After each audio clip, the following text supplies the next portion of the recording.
Hi ಮಾ. ಎಲ್ಲರಿಗೂ ನಮಸ್ಕಾರ. ಇವತ್ತೇನು ರೆಸಿಪಿ ಮಾಡ್ತಾ ಇದ್ದೀರಾ? ಇವತ್ತು ಎಲೆಕೋಸಿನ ಗೋಬಿ ಮಂಚೂರಿ ಮಾಡ್ತಾ ಇದ್ದೀನಿ. ಓಕೆ ಅಮ್ಮ, ಶುರು ಮಾಡ್ತೀರಾ? ಹಾಂ, ಮಾಡೋಣ. ಮೊದಲಿಗೆ ಅಮ್ಮ ಎಲೆಕೋಸನ್ನ ಹಾಕ್ಕೊತಾ ಇದ್ದಾರೆ. ಎಲೆಕೋಸನ್ನ ಕಂಪ್ಲೀಟಾಗಿ ಹಿಂಡಿ ಅದ್ರ ನೀರೆಲ್ಲ ತೆಗೆದು ಹಾಕ್ಕೊಬೇಕು, ಇಲ್ಲ ಅಂದರೆ ಎಣ್ಣೆಗೆ ಹಾಕಿದಾಗ ಎಲ್ಲ ಬಿಡಿ ಬಿಡಿ ಆಗಿಬಿಡತ್ತೆ.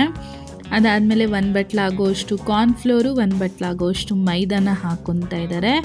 ಅದಾದಮೇಲೆ ಚಿಲ್ಲಿ ಪೌಡರ್ ಹಾಕ್ಕೊಂಡಿದ್ದಾರೆ, ಖಾರಕ್ಕೆ ಎಷ್ಟು ಬೇಕು ನೋಡ್ಕೊಂಡು ಹಾಕ್ಕೊಳ್ಳಿ. 1 ಸ್ಪೂನ್ ಆಗೋಷ್ಟು ಶುಂಠಿ ಬೆಳ್ಳುಳ್ಳಿ ಪೇಸ್ಟ್ನ ಹಾಕ್ಕೊಂಡಿದ್ದಾರೆ. ಅದಾದಮೇಲೆ ನೀಟಾಗಿ ಮಿಕ್ಸ್ ಮಾಡ್ಕೊಬೇಕು ಫ್ರೆಂಡ್ಸ್. ಸ್ವಲ್ಪ ಮಿಕ್ಸ್ ಮಾಡ್ಕೊಂಡು ಆದಮೇಲೆ ಉಪ್ಪನ್ನ ಹಾಕ್ಕೊಳ್ಳಿ. ಡೈರೆಕ್ಟಾಗಿ ಉಪ್ಪು ಹಾಕ್ಕೊಂಡ್ರೆ ಅದರಲ್ಲೂ ಕೂಡ ನೀರಿರುತ್ತಲ್ವ, ಎಲ್ಲ ಬಿಟ್ಕೊಂಡ್ಬಿಡತ್ತೆ. ಸೊ ನಿಧಾನಕ್ಕೆ ಮಿಕ್ಸ್ ಮಾಡ್ಕೊಳ್ಳಿ. ನೋಡಿ ಅಮ್ಮ ಮಿಕ್ಸ್ ಮಾಡ್ತಿದ್ದಾರಲ್ವ, ಆ ರೀತಿ ಮಿಕ್ಸ್ ಮಾಡ್ಕೊಳ್ಳಿ. ಎಲ್ಲ ಹೊಂದ್ಕೊಂಡು ಆದಮೇಲೆ ಇವಾಗ ಪುಡಿ ಉಪ್ಪನ್ನ ಹಾಕ್ಕೊತಿದ್ದಾರೆ. ರುಚಿಗೆ ಎಷ್ಟು ಬೇಕು ನೋಡಿಕೊಂಡು ಹಾಕ್ಕೊಂಡು ಚೆನ್ನಾಗಿ ಕಲಿಸ್ಕೊಳ್ಳಿ. ಅದರಲ್ಲೇ ನೀರು ಬಿಟ್ಕೊಂಡು ನೋಡಿ ಈ ಅದಕ್ಕೆ ಬರುತ್ತೆ. ಸುಮ್ಮನೆ ಈಚೆ ತಿಂದು ಹೊಟ್ಟೆ ಹಾಳು ಮಾಡ್ಕೊಳ್ಳೋದಕ್ಕಿಂತ ಒಂದ್ಸರಿ ಮನೇಲಿ ಮಾಡಿಕೊಂಡು ಟ್ರೈ ಮಾಡಿ, ನಿಮಗೂ ಕೂಡ ಇಷ್ಟ ಆಗುತ್ತೆ. ಮಕ್ಕಳು ಕೂಡ ತುಂಬ ಇಷ್ಟಪಟ್ಟು ತಿಂತಾರೆ.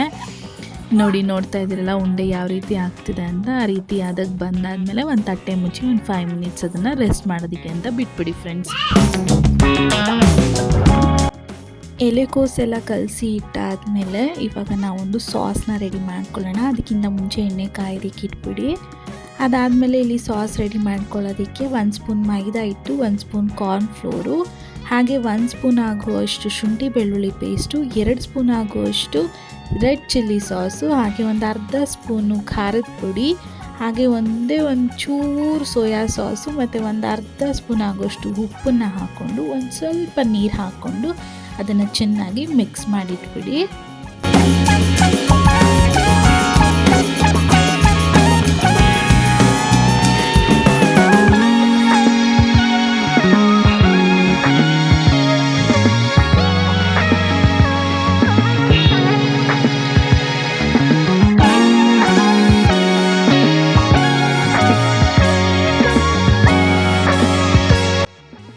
ಸಾಸು ರೆಡಿ ಆಯಿತು ಫ್ರೆಂಡ್ಸ್. ಇವಾಗ ಎಣ್ಣೆ ಕಾಯೋದಕ್ಕೆ ಇಟ್ಟಿದ್ವಲ್ಲ ಅದು ಕಾದಿದೆ.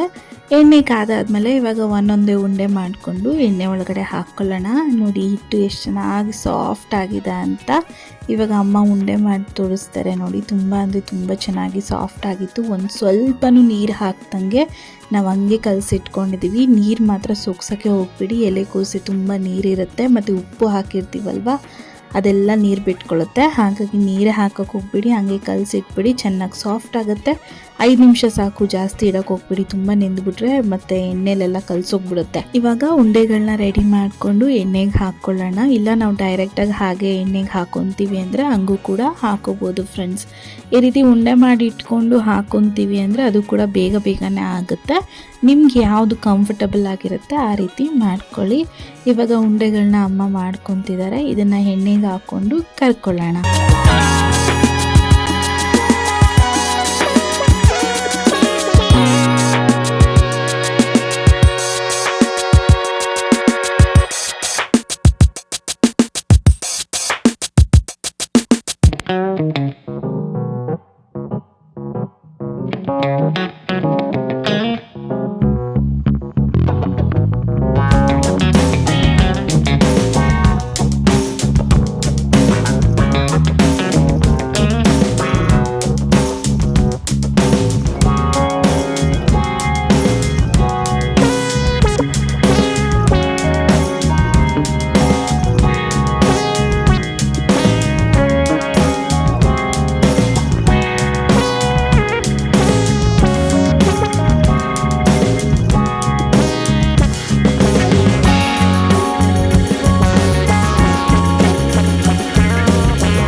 So ಉಂಡೆಗಳನ್ನೆಲ್ಲ ಕರ್ಕೊಂಡಿದ್ದಾಯಿತು friends. ಇವಾಗ ಗೋಬಿ ಮಂಚೂರಿಗೆ ಒಂದು ಒಗ್ಗರಣೆ ಕೊಟ್ಬಿಡೋಣ ಅಂತ ಒಂದು ಪ್ಯಾನ್ ಇಟ್ಕೊಂಡು ಅದಕ್ಕೆ ಒಂದು ಸ್ವಲ್ಪ ಎಣ್ಣೆ ಹಾಕ್ಕೊಂಡು ಇವಾಗ ಅದಕ್ಕೆ ಈರುಳ್ಳಿನ ಹಾಕ್ಕೊತಾ ಇದ್ದೀವಿ. ನೀವು ಬೇಕಾದರೆ ಶುಂಠಿ ಬೆಳ್ಳುಳ್ಳಿನ ಸಣ್ಣಗೆ ಹಚ್ಕೊಂಡು ಹಾಕೋಬೋದು. ನಾವಿಲ್ಲಿ ಶುಂಠಿ ಬೆಳ್ಳುಳ್ಳಿ ಪೇಸ್ಟ್ ಎಲ್ಲ ಹಾಕಿ ಸಾಸ್ ರೆಡಿ ಮಾಡಿದ್ದೀವಲ್ವ, ಅದನ್ನು ಡೈರೆಕ್ಟಾಗಿ ಹಾಗೆ ಹಾಕ್ತೀವಿ.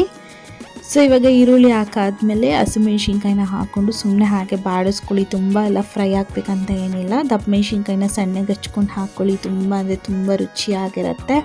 ದಪ್ಪ ಮೆಣ್ಸಿನ್ಕಾಯಿ ಈರುಳ್ಳಿ ಎಲ್ಲ ಚೆನ್ನಾಗಿ ಫ್ರೈ ಆದಮೇಲೆ ಇವಾಗ ಅದಕ್ಕೆ ಗೋಬಿನ ಹಾಕ್ಕೊಂಡು ಚೆನ್ನಾಗಿ ಫ್ರೈ ಮಾಡ್ಕೊಳ್ಳಿ ಫ್ರೆಂಡ್ಸ್.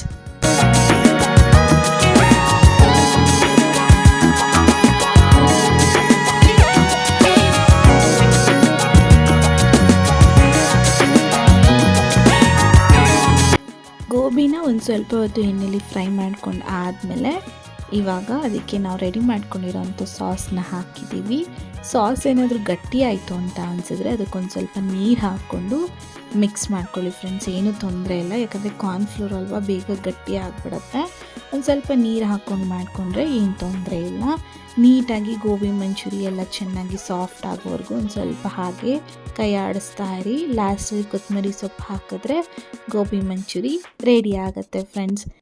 ನೋಡಿದ್ರಲ್ಲ ಫ್ರೆಂಡ್ಸ್, ಯಾವ ರೀತಿ ಮನೆಯಲ್ಲೇ ಕ್ಯಾಬೇಜ್ ಗೋಬಿ ಮಂಚೂರಿ ಮಾಡೋದು ಅಂತ.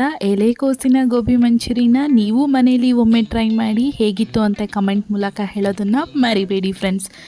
ನಮಗಂತೂ ಮಾಡ್ತಾ ಇದ್ದಂಗೆ ಬಾಯಲ್ಲಿ ನೀರು ಬರ್ತಾಯಿತ್ತು.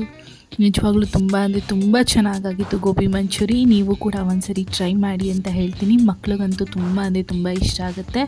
ಸುಮ್ಮನೆ ಈಚೆಗಡೆ ತಿಂದು ಹೊಟ್ಟೆ ಹಾಳು ಮಾಡ್ಕೊಳ್ಳೋದಕ್ಕಿಂತ ಮನೇಲಿ ಮಾಡ್ಕೊಂಡು ತಿಂದರೆ ತುಂಬ ಚೆನ್ನಾಗಿರುತ್ತೆ. ಇನ್ನೂ ಯಾರೆಲ್ಲ ನನ್ನ ಚಾನಲ್ನ ಸಬ್ಸ್ಕ್ರೈಬ್ ಮಾಡ್ಕೊಂಡಿಲ್ಲ ದಯವಿಟ್ಟು ಸಬ್ಸ್ಕ್ರೈಬ್ ಮಾಡ್ಕೊಳ್ಳಿ. ಹಾಗೆ ನಿಮ್ಮ ಫ್ಯಾಮಿಲಿ ಫ್ರೆಂಡ್ಸ್ ಎಲ್ಲರಿಗೂ ನನ್ನ ಚಾನಲ್ನ ಶೇರ್ ಮಾಡೋದನ್ನು ಮರಿಬೇಡಿ ಫ್ರೆಂಡ್ಸ್. ಎಲ್ಲರೂ ವಿಡಿಯೋ ನೋಡ್ತಿದ್ದೀರಾ, ಬಟ್ ಯಾರೂ ಲೈಕೇ ಮಾಡಲ್ಲ ಅಂತೀರಾ. ಲೈಕ್ ಮಾಡಿ, ಕಮೆಂಟ್ ಮಾಡಿ, ಶೇರ್ ಮಾಡಿ. ಅದರಿಂದ ನನಗೂ ಕೂಡ ತುಂಬ ಸಪೋರ್ಟ್ ಆಗುತ್ತೆ. ಇದೇ ರೀತಿ ಇನ್ನೊಂದು ಇಂಟ್ರೆಸ್ಟಿಂಗ್ ರೆಸಿಪಿಯೊಂದಿಗೆ ಮುಂದಿನ ವಿಡಿಯೋದಲ್ಲಿ ಸಿಗ್ತೀನಿ. Until then stay tune to my channel. Thank you.